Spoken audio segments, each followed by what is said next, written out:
जब अंजलि ने हाथ पकड़कर आरती को निकाला घर से, तब देखी वहीं दूसरी तरफ आरती ने उठाया कली पर हाथ। उधर युवराज ने करवाया अंजलि और रवि पर हमला, रवि की मौत। देखिए पूरी कहानी इस वीडियो में। मित्रों, आज के सबसे खतरनाक एपिसोड की शुरुआत होती है जब आरती अंजलि को याद दिलाती कि उसने कभी गणेश की देखभाल नहीं की, क्योंकि वह व्हील चेयर पैरालाइज्ड थे। आरती कहती है कि गणेश ने ही उसे बहुत मेहनत से पाला है और अब जब गणेश बूढ़े हो रहे हैं तो वह उनका जीवन थोड़ा आसान बनाना चाहती है, इसलिए फ्रिज गिफ्ट करना चाहती है। आरती कहती है कि वह सिर्फ फ्रिज ही नहीं बल्कि एसी और टीवी भी गिफ्ट करेगी।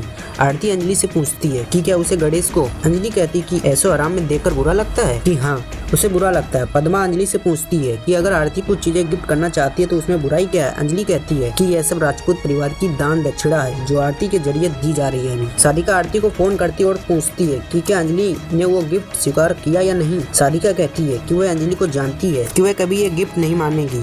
तभी अंजलि आरती से फोन ले लेती है। साधिका अंजलि से बात करती है और कहती है कि वे कभी भिखारियों को दी हुई दान की चीजें वापस नहीं लेते और फोन काट देती है। फिर अंजलि फोन आरती को देती है और कहती है कि वह यहाँ से चली जाए और ये चीजें भी ले जाए। आरती और वेद पूछते हैं क्या हुआ। अंजलि कहती कि साधिका ने भिखारी कहा है। अंजलि गणेश से पूछती है कि क्या वह भिखारी है। अंजलि गणेश से कहती है कि वह आरती के दिए गिफ्ट न रखे। गणेश कहता है कि वह ये चीजें रखेगा क्योंकि ये उसे आरती ने प्यार से दी है। गणेश कहता है कि अंजलि और आरती उसके जीवन के दो सबसे अहम लोग हैं और उनसे लड़ाई न करने को कहता है। वह अंजलि से वेद और आरती के रिश्ते को स्वीकार करने को कहता है, लेकिन अंजलि मना कर देती है। गणेश आरती से पूछता है कि अंजलि वेद को क्यों नहीं स्वीकार करती। तभी कली वहाँ आ जाती है और गणेश को याद दिलाती कि वेद की शादी उससे हुई है। कली वेद से आरती की सौगंध खिलवाती है और सच बोलने को कहती है। वेद आरती की सौगंध खाकर कहता है कि उसने कली से शादी नहीं की। कली कहती है कि वेद इतना नीचा नहीं गिर सकता। वेद कहता है कि आरती उसकी मोहब्बत है और उसे इज्जत से बात करनी चाहिए। वेद अंजलि से कहता है कि वह कभी नहीं बोलेगा कि उसने अपनी बेटी का अपमान होते हुए देखा और कुछ नहीं कर पाई। अंजलि वेद और आरती को रुकने को कहती है, फिर कली को थप्पड़ मारती है। कली गुस्से से अंजलि को घूरती है। अंजलि उससे पूछती है कि वह उसे घूर कैसे रही है। कली अंजलि के पैरों में गिरकर माफी मांगती है। फिर अंजलि आरती का हाथ पकड़कर कहती है कि जैसे उसने उसे राजपूत हवेली से निकाला था वैसे ही वह आज उसे इस घर से निकालेगी। अंजलि आरती को घर से बाहर निकाल देती है और कहती है कि जब तक कोर्ट का फैसला नहीं आता वह घर में कदम न रखे। अंदर आकर अंजलि पद्मा से कहती है कि यह गिफ्ट राजपूत परिवार को वापस कर दो, लेकिन गणेश कहता है कि वह इन्हें रखेगा। अंजलि मान जाती है।